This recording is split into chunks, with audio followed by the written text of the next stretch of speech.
I think Blue told. I know Blue told. So what J-Bo said on the interview was, oh, when they brought us all back to court, they had Blue on one side and had us on another side. They had a separate T on us. Did Bleu Davinci cooperate or no? Yeah, he cooperated. Well, his own lawyer said, yeah, if there was anything else that we could do, Your Honor, to help you along with this case, my client would be more than willing to cooperate with you all to help you in this investigation. So I'm like, oh, yo, Meech, what's up with the move with the TV show? Like, where y'all at with that? He like, oh man, almost done. The contract almost done. It almost done. We're gonna be starting. They're gonna be, starting to cast it or whatever, right? He's like, I just gotta wait to holler at Tammy before, I know where we at with that. And Tammy is a government informant. So when he said that, I was like, Tammy, what you mean, Tammy? Like, you ain't heard what's going on with her? And they were like, shit, nigga, I heard some shit, but whatever it is, that shit ain't got shit to do with me.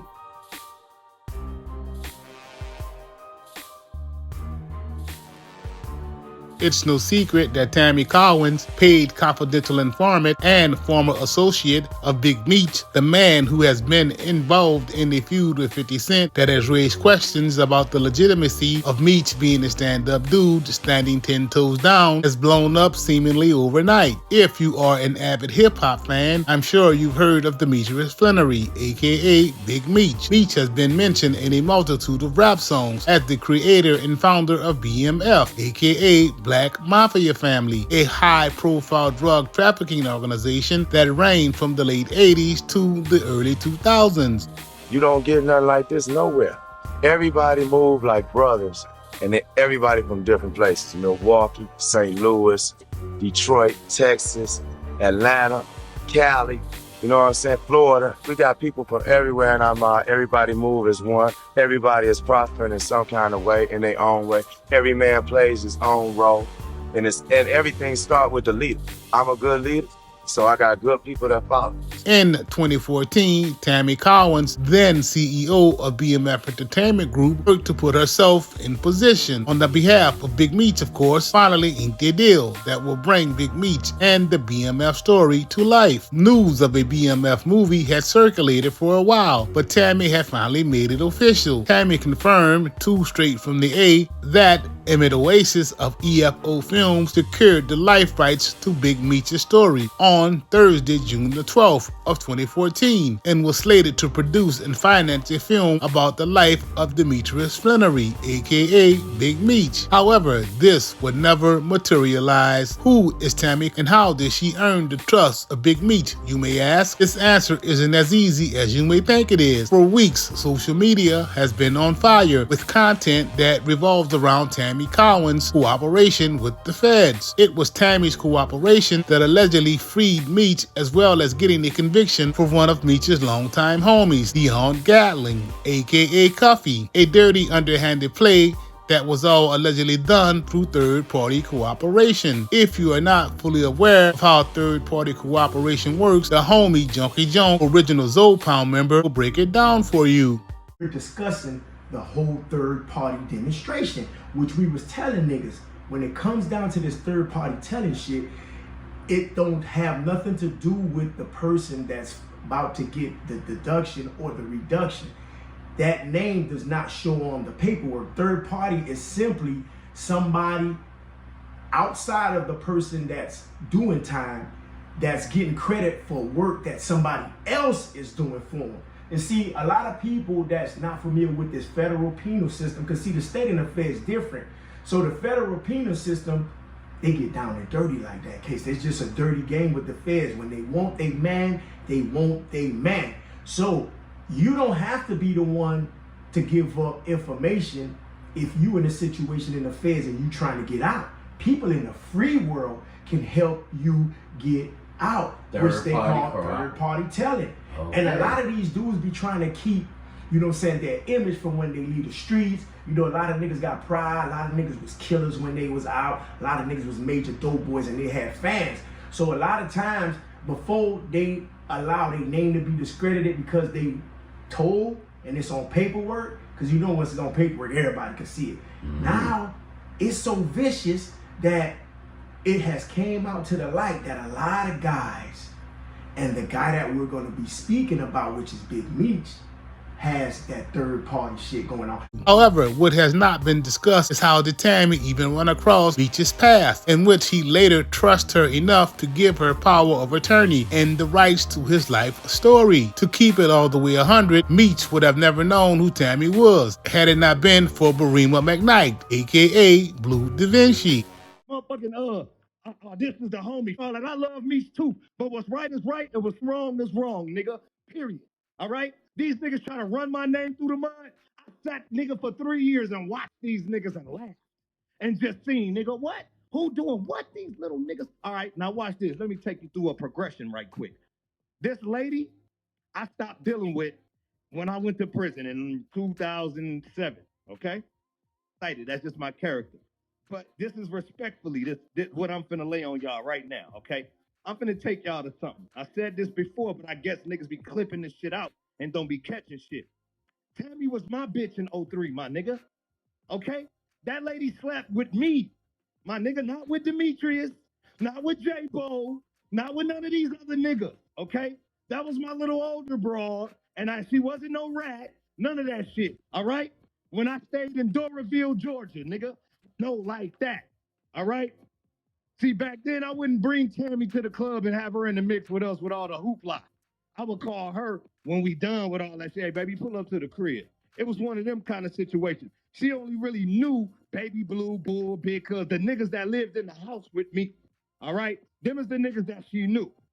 She was writing letters to niggas and got cool with me through letters in prison when we was all in prison.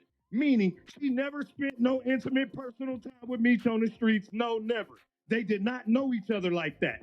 She met that nigga online and was telling that nigga what she could do. Oh, I could do this. I can help you do this. I can help you go shop a deal for the movie. That's how they started. So now, he got locked up in 2005, October. 2006, they got cool. 2007, they got cooler. 2008, it started becoming an issue with Big Meech's wifey. If anybody remember, that was Big Meech's girlfriend back then. She was beefing with Tammy. Lil Meech's mama was beefing with Tammy. Everybody was beefing with Tammy because Tammy had became this person to Meech that nobody could understand how this bitch come from out of nowhere and become his confidant like this. Hold on, let's talk about it. Nigga, that movie shit ain't in his son's name. It ain't his baby mama or his mama name. It's in this bitch name. If you thoroughly read through all of the legal documents without being biased and picking a side, you will notice many inconsistencies, none of which make any sense at all. This broad Tammy is a certified snake. Nothing beats the double cross but the triple cross. So peep game. Tammy lined up Atlanta D-boy street legend Terry White, all because she caught Terry in bed with another female. To play it off to them people, the lie that she told was that Terry used her cards to launder drug money, which you will find in the paperwork. What you will not find, however, is the real reason that she lined dude up, which was for catching him dead to rights, sleeping with another female. I swear, man, you can't make this shit up. Dion Gatling, aka Cuffy, had said several different times that Tammy started working with Meech and the feds just to get him popped.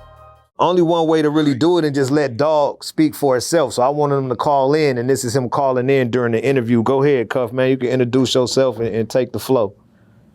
Blue, my nigga, what's up, man? Yes, sir. Hey, you know, a lot of people, man, is thinking that this thing is made up or this thing is fake or that I have an axe to grind. You feel me? Right.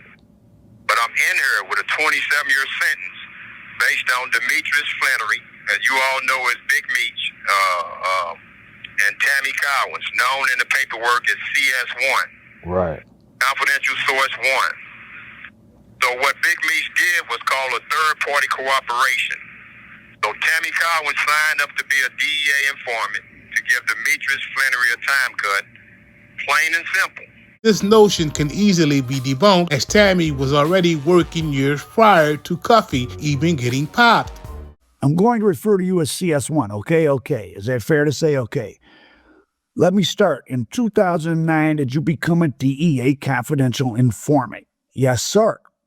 This is the woman who set up the show with 50 Cent. This is why you had a BMF show to watch, DEA Confidential Informant.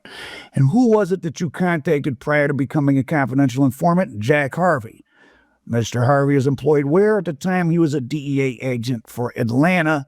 He was the one that oversaw the BMF case. So she reached out to him because she was dating a guy named Terry Bernard White that ended up getting convicted of some reefer conspiracy, and she was afraid she was going to be mixed up in the money laundering. If you pay attention to Tammy's actions, he has a history of dealing with dudes who are in the game. Not just any dudes, but dudes who she perceived to be getting real money. If you think for 1 second that homegirl wasn't just using Bleu to get around Meech, you will be sadly mistaken. She herself is documented stating that she had been rocking with Meech since 2002. All right, now I take it then Mr. Cromer, in the course of dealing with you, knew about Mr. Flannery. Yes, he knew about Demetrius Flannery and our relationship as friends. Let's get into that. What was your relationship with Mr. Flannery? He was my friend, okay, or is my friend. Was there any business relationship? Yes, sir. Did you have any business relationship with him? Yes, I have his life rights with creative control and his power of attorney. That's a hell of a lot to give to somebody. When you could give your power of attorney to an attorney, why would you not just give your power of attorney to an entertainment attorney and have this woman work with her? Mistake number one. How long had you been acquainted with Mr. Flannery? Now, I said that she met him in prison, but I was wrong. I would say 2000. He was incarcerated in 05. It was in 03 or 02 when I met him. So in 2011 or 12, you'd already known him for 8 or 9 years. Me, myself, I don't have a dog in this fight. I'm watching it all unfold just like you. Only time will tell if Meech really did use third-party cooperation. At the end of the day, I feel that boy 50 when he said this, though. Like, the nigga keeps showing up next to niggas that I don't fuck with. That's an indication to me he might have some feelings towards me. That is just everywhere I got an issue. You show up around it. So, I mean, you know, nigga, forget music. Because music ain't usually my motivation. My morals come off the curb. So if you see a nigga keep being around niggas you don't fuck with, when he come around, how your antennas go on. So he in a position where he might feel like he there, but he ain't there yet.